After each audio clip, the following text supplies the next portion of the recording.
waad bixaysaa waad soo weyse qaadanaysaa laba rakacaad dukanaysaa ilaahay subxaana wa tacaala ayaad baryaysaa inuu ilaahay subxaana wa tacaala ku waafajiyo oo ilaahay subxaana wa tacaala maaragta sahal kaaga dhigo marka salaad aad dhamaysato aad maaragtay ilaahay subxaana wa tacaala aad baryaysaa waxaad samaynaysaa markaad fariisato oo salaad aad dhamayso oo ilaahay aad barido inuu ku waafajiyo caasha magaceeda ayaad kor u qaadaysaa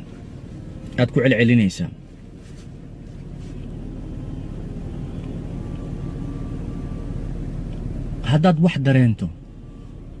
haddaad wax dareento waxyaalaha aad dareemaysna waxa waaye waxaad calaamooyinka isha ayaad dareemaysaa codkaaga laakiin waa inaad kor u qaadaa markaad maaragtay aad caasho magaceed aad sheegaysid caasho inaad ku